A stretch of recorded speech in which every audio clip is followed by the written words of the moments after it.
मेरी मालकिन ने मुझे अपनी 15 साल की बेटी के साथ एक रात उसके कमरे में बंद कर दिया और कहा कि आज रात खूब मचे करो। मैं हैरान था। कोई माँ ऐसा कैसे कर सकती है? वह बेचारी सो रही थी। उसे सोता देखकर मेरी नीयत खराब हो गई और पूरी रात मैंने उसके साथ जो किया, उसने तो मेरी जिंदगी ही बदल दी। क्योंकि उसने मुझे मेरा नाम आरव है। मैं बेरोजगारी से बड़ा ही परेशान था। जगह जगह नौकरी ढूंढकर थक चुका था। एक दिन मेरा एक इंटरव्यू था, लेकिन वहां भी मुझे नौकरी नहीं मिली। गर्मी बहुत तेज थी। जब मैं वहां से निकल रहा था तो सर उठाकर आसमान की तरफ देखा। धूप इतनी तेज थी कि आंखें खुल नहीं रही थीं, माथे से पसीना टपक रहा था।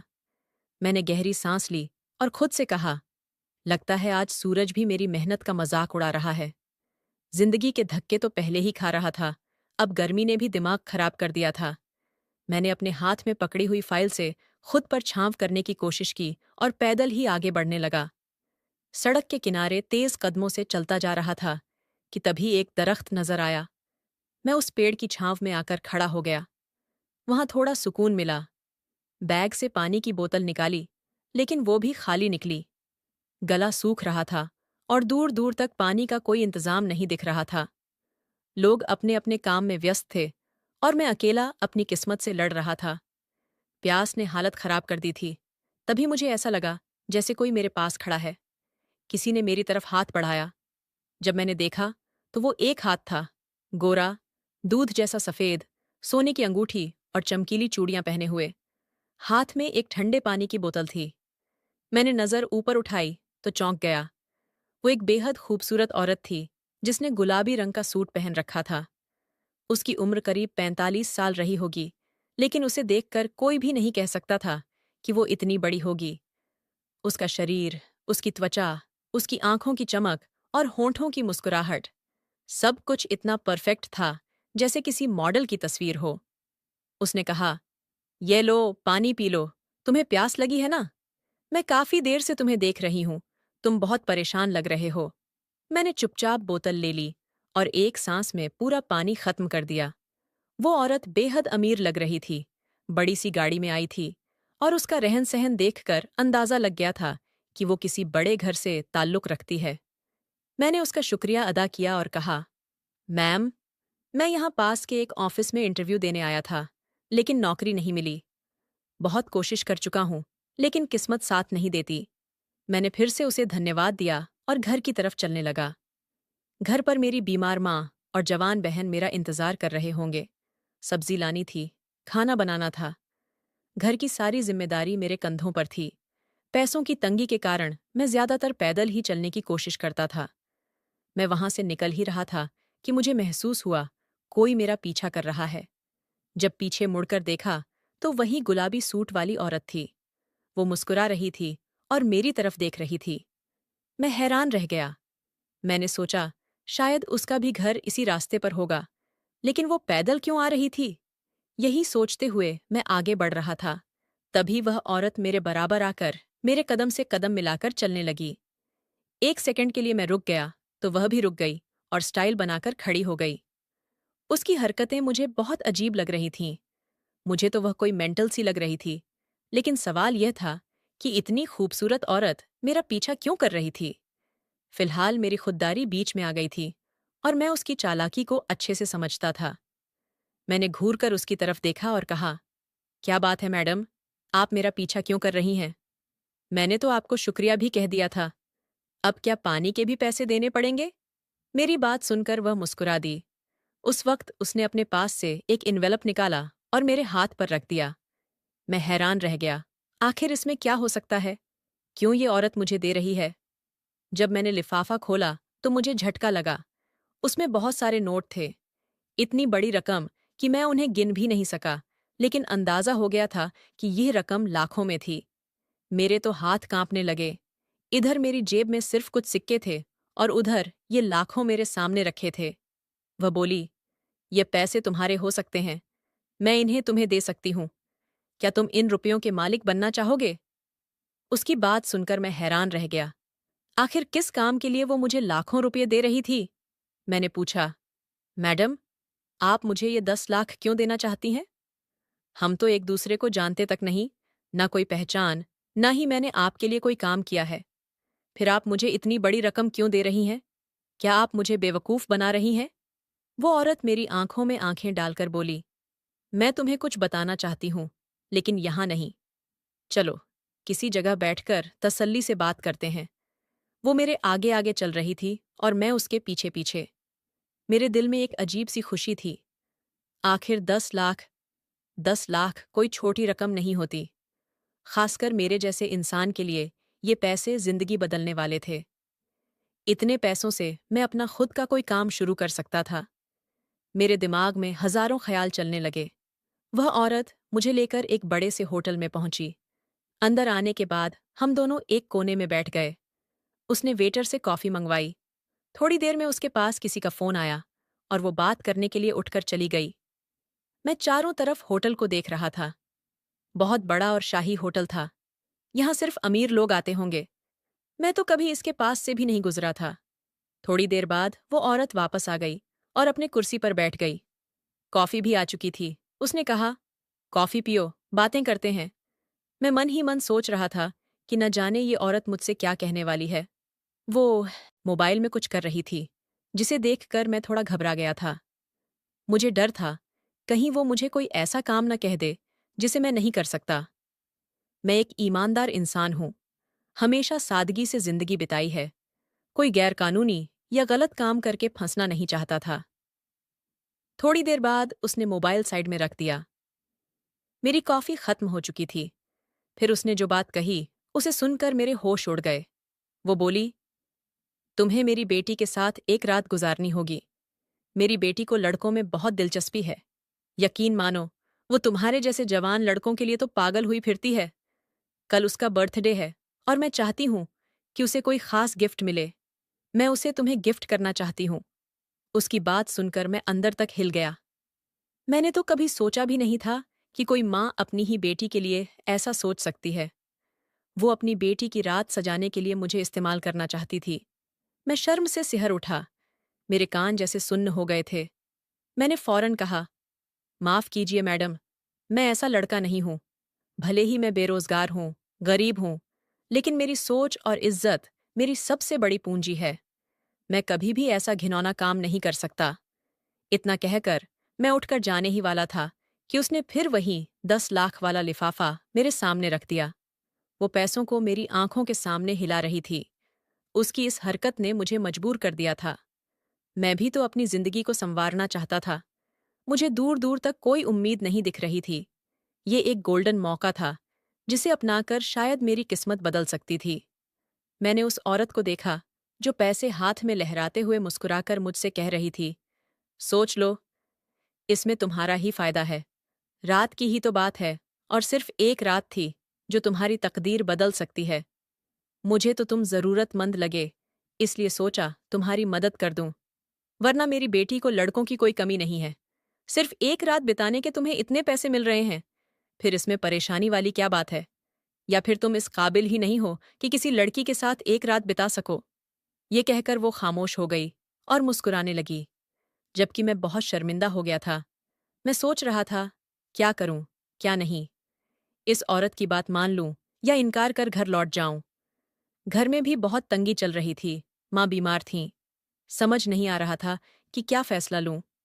मेरी एक जवान बहन भी थी, जिसकी शादी करनी थी, और हमारे पास कोई और सहारा नहीं था। हमारा छोटा सा घर था। पापा कई साल पहले ही दुनिया छोड़ चुके थे। माँ ने जैसे तैसे मुझे पढ़ाया लिखाया, लेकिन फिर भी नौकरी नहीं मिल पा रही थी।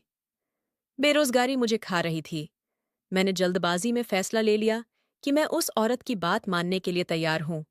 वो मुस्कुरा दी और बोली, मुझे तुमसे यही उम्मीद थी।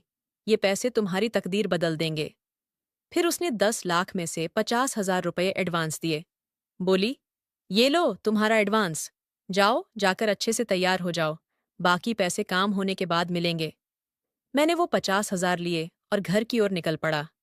रास्ते में मैंने होटल से खाना खरीदा, माँ की दवाइयाँ लीं, कुछ फ्रूट्स और थोड़ा राशन भी भरवा लिया। जब मैं घर पहुंचा तो माँ ने मेरे हाथ में इतना सामान देखा और पूछ बैठी, आज सब्जी नहीं, बल्कि पका पकाया खाना लाया है? वो हैरान थीं, क्योंकि मैं आज तक इतना सामान लेकर कभी नहीं आया था। माँ और बहन मुझसे सवाल करने लगीं। इतने पैसे कहाँ से आए? सुबह तो कह रहे थे कि पैसे नहीं हैं। उनकी बात सुनकर मैं थोड़ा घबरा गया था, लेकिन माँ के सामने झूठ बोलने के सिवा कोई रास्ता नहीं था। हाथ मुंह धोते हुए मैंने कहा, माँ, मेरी नौकरी लग गई है। उन्होंने एडवांस दिया है। उन्हीं पैसों से ये सामान ले आया। सोचा बाजार से खाना ले आता हूँ, बहन को भी आराम मिल जाएगा। बहन बहुत खुश हो गई, क्योंकि वो हमेशा घर के कामों में लगी रहती थी। आज पहली बार उसे खाना बनाने से छुट्टी मिली थी। माँ मेरी नौकरी की बात सुनकर बहुत खुश हो गईं और कहने लगीं, ऊपर वाला तुझे कामयाबी दे बेटा। अगर सब कुछ इसी तरह चलता रहा तो घर के हालात बदल जाएंगे।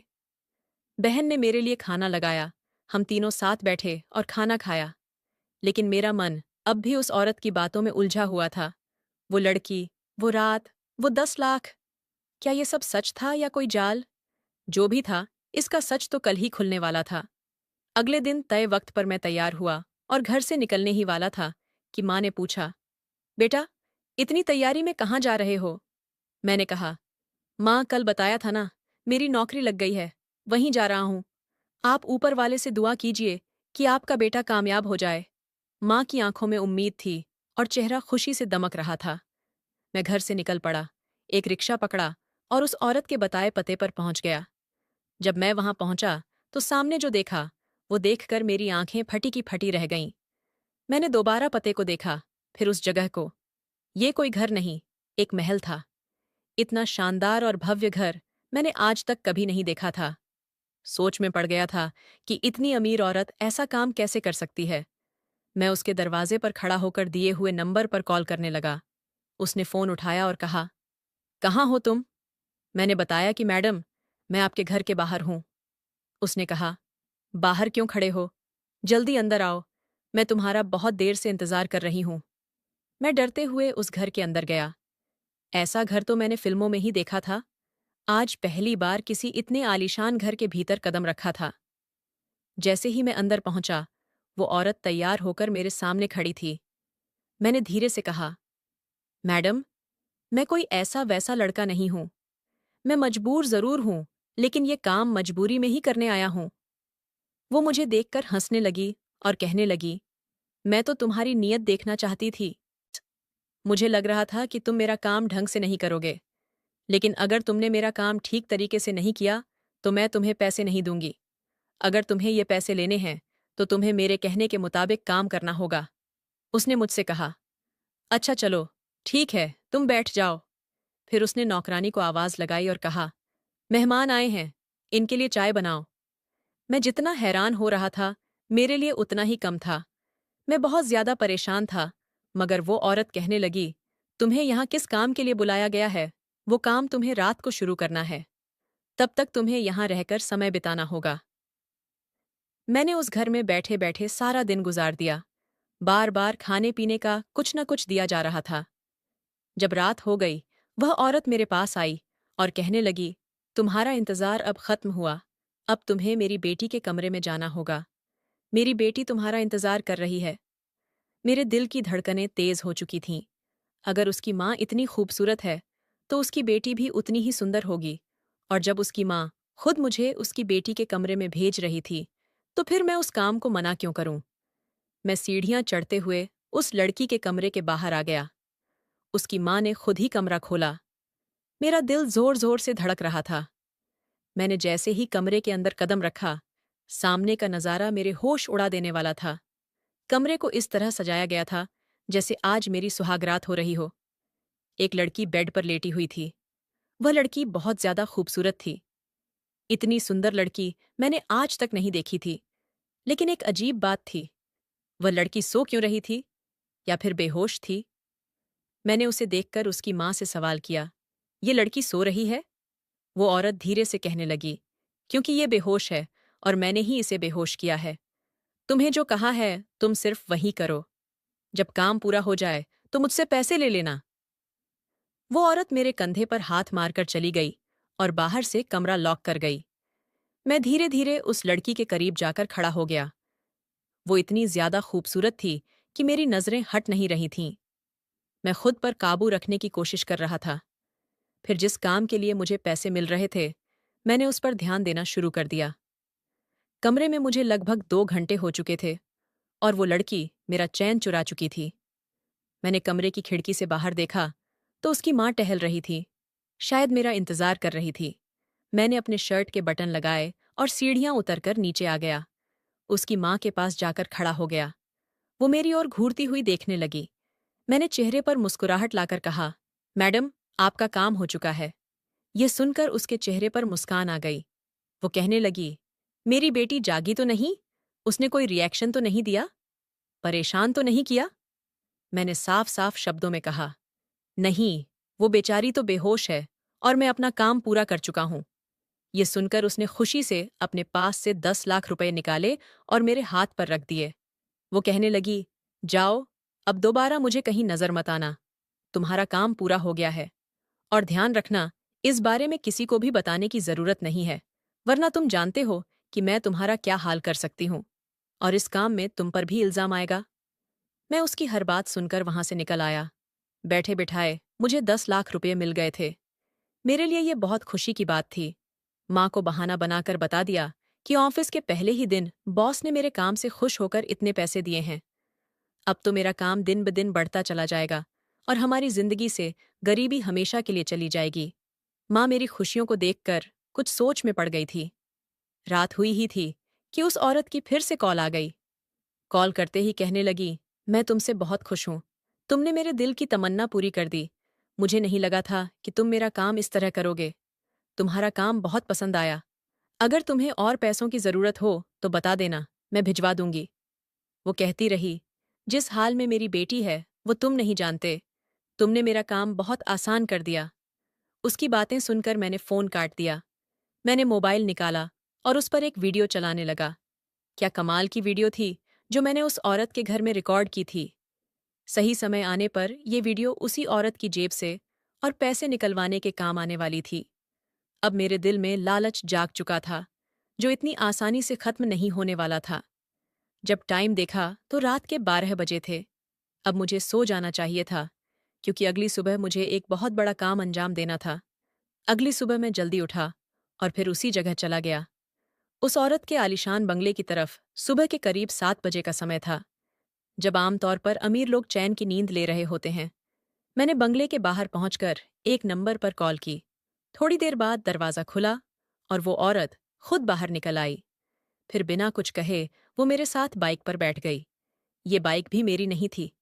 मैंने अपने एक दोस्त से कुछ देर के लिए उधार ली थी, क्योंकि मुझे सीधे कोर्ट जाना था। आज मैं उसी लड़की से कोर्ट मैरिज करने वाला था। जैसे ही हम कोर्ट के बाहर पहुंचे और मैंने उस लड़की की ओर देखा, तो वह अपना चेहरा झुकाकर खड़ी थी। उसका नाम काव्या था। वो बेहद खूबसूरत थी। उसकी बड़ी बड़ी आंखों में आंसू थे। जो कदम वो आज मेरे साथ उठाने जा रही थी, उसमें उसी की भलाई थी। मगर अफसोस, बीते हुए कल की यादें हमारे सामने आ खड़ी हुईं। शायद यही वजह थी कि मैंने तय किया था, मैं इस लड़की से शादी करूंगा। कुछ देर बाद हम कानूनी रूप से पति पत्नी बन चुके थे। मैं उसकी खामोशी में उसका दर्द महसूस कर पा रहा था। उसका पूरा जिस्म कांप रहा था। उसकी आंखों से बार बार आंसू निकल रहे थे। जब उसने कोर्ट मैरिज के कागजों पर साइन किए तो वो फूट फूट कर रो पड़ी थी, लेकिन यह करना जरूरी था। कल रात जब मैं उस कमरे में गया था और औरत दरवाजा बंद करके चली गई थी, तब मैंने एक नज़र उस लड़की को देखा था। वो बहुत ज्यादा खूबसूरत थी, किसी फिल्म की हीरोइन से कम नहीं लग रही थी। उसकी खूबसूरती ने मुझे पल भर को रोक दिया था। कोई भी लालची इंसान उस पल उसका फायदा उठाने को तैयार हो जाता, मगर उसके चेहरे की मासूमियत ने मुझे जड़ से हिला दिया था। उसकी मासूमियत देखकर मेरा ज़मीर जाग गया। मैं भी बहुत मजबूर था। मुझे पैसों की ज़रूरत थी, मगर दिल उलझ गया था। कमरे में टहलते हुए मैं सोच रहा था कि काश ऊपर वाला मुझे कोई रास्ता दिखाए, ताकि मैं कुछ गलत भी न करूं और ज़रूरत भी पूरी हो जाए। तभी मेरी नज़र एक टेबल पर रखी डायरी पर गई। वो बेहद सुंदर थी, जैसे किसी ने बहुत प्यार से सजाई हो। शायद उस लड़की ने ही बनाई थी। मैंने डायरी खोली और पढ़ने लगा। उसमें उस लड़की की जिंदगी की कहानी लिखी थी। लिखा था, ये औरत मेरी सौतेली माँ है, जिसने सबको यकीन दिला दिया है कि मैं पागल हूं। वह मुझे घर से निकालना चाहती है ताकि मेरी जायदाद पर कब्जा कर सके। आगे लिखा था, मेरे पापा अब मुझसे दूर हो गए हैं उन्हें लगता है मैं सच में पागल हूँ, मगर मैं ठीक हूँ। मैं अब ये सब और नहीं सह सकती। अगर इस औरत ने दोबारा मुझे मेरे पापा की नज़रों में गिराया, तो मैं खुदकुशी कर लूंगी। उस डायरी को पढ़कर मेरा दिल कांप गया। उस लड़की ने जो कुछ भी लिखा था, उसमें गहरा दर्द था। वह बचपन से ही परेशान थी। मुझे उस पर बहुत तरस आया। उसकी सौतेली माँ, जिसने मुझे काम पर बुलाया था, बस यही चाहती थी कि मैं उस लड़की के साथ रात बिताऊं, ताकि उसका चरित्र मिट्टी में मिल जाए और उसका बाप उसे अपनी जायदाद से निकाल दे। हालांकि मैं उस औरत के कहने पर तैयार हो गया था, लेकिन मेरी आत्मा गवाही नहीं दे रही थी। वो लड़की बेहोश थी। उसकी माँ ने जानबूझकर उसे नशा देकर सुला दिया था, ताकि जब होश आए तो वो खुद को अपमानित महसूस करे। पर मैं इंसान था, हैवान नहीं। मैंने तय किया कि मैं उस लड़की के साथ कुछ भी गलत नहीं करूंगा। मैं कई बार उसे जगाने की कोशिश करता रहा। काफी देर तक कोशिश करने के बाद आखिरकार उसकी आंखें खुलीं। जैसे ही उसने कमरे के चारों तरफ देखा और फिर मुझे देखा, तो वो घबरा गई और रोने लगी। वो बोली, तुम कौन हो और मेरे कमरे में क्या कर रहे हो? वो मुझसे दूर हट गई। उसकी आवाज भी उतनी ही मासूम थी जितनी वो खुद। मैं उसे शांत करते हुए बोला, डरने की जरूरत नहीं है। मैं तुम्हें सब कुछ बताता हूँ। मैं कोई गलत इंसान नहीं हूँ। उसके बाद मैंने उसे वो सब कुछ बता दिया जो उसकी माँ ने मुझसे करने को कहा था, और उसके बदले में मुझे 10 लाख रुपए देने का वादा भी किया था। ये सुनकर तो उसे अपने कानों पर यकीन ही नहीं हो रहा था। वो अपने हाथों में चेहरा छुपाकर फूट फूट कर रोने लगी। कहने लगी, मुझे पता था कि मेरी सौतेली माँ बहुत घटिया औरत है, लेकिन ये नहीं सोचा था कि वो एक औरत होते हुए भी इस हद तक गिर सकती है। वो मुझे अपने बारे में बताते हुए कहने लगी, जब मैं 10 साल की थी, मेरी माँ की एक बीमारी की वजह से मौत हो गई थी। मैं अपने माँ बाप की इकलौती बेटी थी। मेरे माँ बाप मुझ पर जान छिड़कते थे। हमारे पास किसी चीज़ की कोई कमी नहीं थी। मेरे पापा ने मेरे जन्म के बाद ही ये बंगला मेरे नाम कर दिया था, और जो बाकी बड़ी प्रॉपर्टी थी, वो मेरी माँ के इलाज में उन्होंने खर्च कर दी थी, क्योंकि वो मेरी माँ को किसी भी हाल में बचाना चाहते थे। उन्होंने पैसों को पानी की तरह बहा दिया, लेकिन फिर भी मेरी माँ को बचाया नहीं जा सका। फिर एक दिन वो हमें छोड़कर हमेशा के लिए चली गईं। उसके बाद मेरे पापा ने माँ की मौत के गम को दिल में बसा लिया और धीरे धीरे खुद को अकेलेपन में डुबो दिया। उन्होंने अपने बिजनेस से भी ध्यान हटा लिया। ये बंगला मेरे नाम था और मैं इसकी मालकिन थी, लेकिन अब मैं खुद को बेहद अकेला महसूस करने लगी थी। मुझे पढ़ाई भी करनी होती थी, मगर कुछ बातें ऐसी होती हैं जो एक मर्द सिर्फ अपनी बीवी से ही कह सकता है। मैं बेटी होकर अपने पापा का भरपूर ख्याल रखती थी, मगर अपनी पढ़ाई में व्यस्त होने की वजह से मैं उन्हें बहुत ज्यादा वक्त नहीं दे पाती थी। मेरे पापा को उनके कुछ रिश्तेदारों ने समझाया कि अब उन्हें दोबारा शादी कर लेनी चाहिए। उस समय मेरी उम्र 15 साल हो चुकी थी और मैं धीरे धीरे बड़ी हो रही थी। और फिर मेरे पापा ने अपनी दोस्त की बहन से शादी कर ली। वो औरत तलाकशुदा थी। उसके पति ने उसे छोड़ दिया था। मेरे पापा ने उससे शादी की और उसे हमारे घर में सहारा दिया। मेरे पापा को लगता था कि वो औरत उनके साथ साथ उनकी बेटी का भी ख्याल रखेगी। मुझे भी पापा की इस दूसरी शादी से कोई ऐतराज नहीं था, क्योंकि मुझे लगा इससे मेरे पापा का अकेलापन दूर हो जाएगा और मुझे भी माँ जैसा प्यार मिलेगा। लेकिन इस औरत ने घर में कदम रखते ही एक के बाद एक चालें चलनी शुरू कर दीं, क्योंकि उसे अच्छी तरह पता था कि पापा की बाकी सारी संपत्ति पहले ही माँ के इलाज में खत्म हो चुकी थी, और अब सिर्फ ये बंगला बचा था जो मेरे नाम था। मेरे पापा का बिजनेस बहुत अच्छा चलने लगा था, क्योंकि दूसरी शादी के बाद उन्होंने फिर से काम पर ध्यान देना शुरू कर दिया था।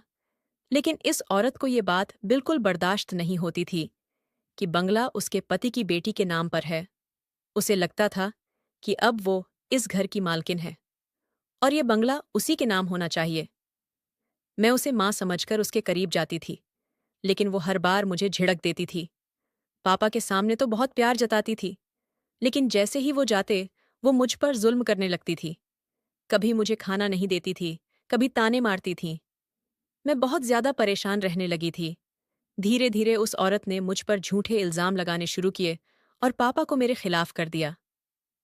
कई बार पापा मेरी बात सुनते थे, लेकिन कई बार वो उस औरत की बातों में आकर मुझ पर हाथ भी उठा देते थे।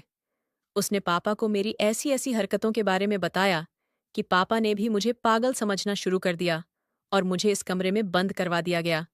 मैं पिछले 7-8 सालों से इसी कमरे में बंद हूँ। मेरी सौतेली माँ चाहती हैं कि मेरे पापा मुझसे मेरी जायदाद वापस ले लें, लेकिन अब तक उन्होंने ऐसा कोई इरादा नहीं जताया है। मगर वो औरत लगातार कोशिश करती जा रही है कि किसी भी तरह मैं ये बंगला उसके नाम कर दूं, क्योंकि अब वो इस घर में पापा की बीवी बनकर रह रही है और उसे लगता है कि इस पर अब उसका हक है। लेकिन मैं नहीं चाहती कि मेरी जायदाद उसके नाम हो जाए। अगर वो मुझे बदले में प्यार देती, अगर मुझे माँ जैसा स्नेह देती, तो शायद मैं खुद ही बंगला उसे दे देती। लेकिन वो मुझे सिर्फ इस घर से निकालना चाहती है। मुझे पता है, अगर मैंने इस बंगले को उसके नाम कर दिया, तो वो मेरा सब कुछ छीन लेगी और मुझे पूरी तरह खत्म कर देगी। वो मेरी जिंदगी पहले ही नर्क बना चुकी है। उसने मुझे पागल साबित कर दिया है, पापा को मेरे खिलाफ कर दिया है, और अब तो मैं अपने कमरे से बाहर भी नहीं निकल सकती।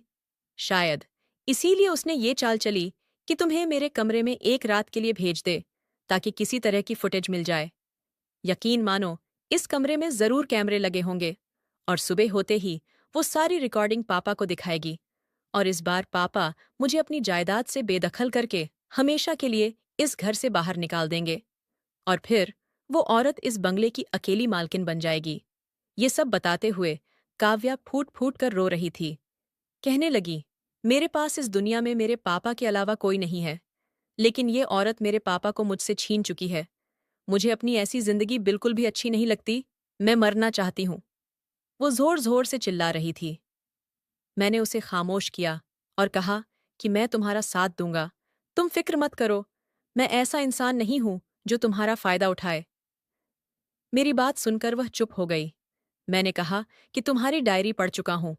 मुझे तुम्हारी बीती जिंदगी की सच्चाई का एहसास हो चुका है। वह कहने लगी, तुम मेरी कैसे मदद करोगे? मैंने कहा, मैं तुमसे शादी करूंगा। मुझे तुम्हारी जायदाद से कोई मतलब नहीं है। फिर मैंने उसे अपना पूरा प्लान बताया और शर्ट के बटन लगाता हुआ नीचे उतर आया। मैंने उसके पैसे लिए और वहां से निकल गया। अगले दिन हमारे प्लान के मुताबिक काव्या ने अपनी माँ को रोते हुए बताया कि उसकी इज्जत खराब हो चुकी है। तभी तो उस औरत ने मुझे कॉल करके कहा था कि तुमने बहुत अच्छे तरीके से काम किया है।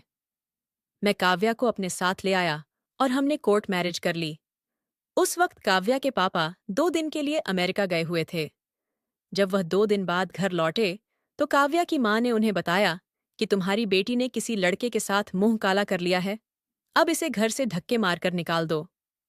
उसने काव्या के कमरे में लगे कैमरे की रिकॉर्डिंग भी दिखानी चाहिए, लेकिन वो रिकॉर्डिंग नष्ट हो चुकी थी, क्योंकि मैंने पहले ही कैमरे की वायर काट दी थी। काव्या मुझे पहले ही बता चुकी थी कि उसके कमरे में जरूर कैमरे होंगे, और उसके कहने के अनुसार जब मैंने कमरे की जांच की, तो वहां कैमरा वाकई मौजूद था। उसकी माँ सबूत इकट्ठा करना चाहती थी, लेकिन मेरे पास भी एक ऐसा सबूत था जिसने काव्या की सौतेली माँ को बर्बाद कर दिया। काव्या के पापा के घर लौटने से पहले ही मैंने उनकी पत्नी की कॉल रिकॉर्डिंग उन्हें भेज दी थी, जिसमें उसने मुझसे कहा था कि तुमने मेरी बेटी के साथ बहुत अच्छा किया। मैं चाहती थी उसकी जिंदगी बर्बाद हो जाए, और अब वो फूट फूट कर रो रही है। अगर तुम्हें और पैसों की जरूरत हो तो बता देना। मैंने ये सारी बात मोबाइल में रिकॉर्ड कर ली थी और वही रिकॉर्डिंग काव्या के पापा को भेज दी थी। उन्होंने बेटी पर हाथ उठाने के बजाय अपनी बीवी को थप्पड़ जड़ दिया। काव्या की माँ को उम्मीद नहीं थी कि अपने ही बिछाए जाल में वो खुद फंस जाएगी। काव्या ने भी सब कुछ सच सच बता दिया और कहा कि वो मुझसे शादी कर चुकी है। मैं भी मौके पर पहुंचा और सारी सच्चाई बयान कर दी। काव्या के पापा ने अपनी दूसरी बीवी को तलाक देकर घर से निकाल दिया। अब काव्या की सौतेली माँ दर दर की ठोकरें खा रही है, और काव्या के पापा ने मेरी और काव्या की शादी धूमधाम से कर दी। हाँ, मेरे मन में एक बार लालच आया था, लेकिन मैं किसी औरत की इज्जत से खिलवाड़ नहीं कर सकता। मेरी ईमानदारी देखकर उन्होंने कहा कि तुम्हें चोरी छिपे शादी करने की क्या जरूरत थी। मैं तो खुशी खुशी अपनी बेटी की शादी तुमसे करवा देता। और यही हुआ। उन्होंने बड़े प्यार से हमारी शादी करवा दी। मेरी माँ और बहन को भी कोई ऐतराज नहीं था, क्योंकि काव्या खूबसूरत होने के साथ साथ एक खानदानी और अमीर बाप की बेटी थी। मेरी शादीशुदा जिंदगी काव्या के साथ बहुत खुशहाल है और मैं उससे बेहद मोहब्बत करता हूँ। उम्मीद है ये कहानी आपके दिल को छू गई होगी। अगर आपको ये कहानी अच्छी लगी हो तो इसे लाइक करना न भूलें। अपने दोस्तों के साथ शेयर करें और नीचे कमेंट करके अपनी राय ज़रूर बताएं। ऐसी ही दिलचस्प और भावुक कहानियों के लिए हमारे चैनल को सब्सक्राइब करें। फिर मिलते हैं एक नई कहानी के साथ।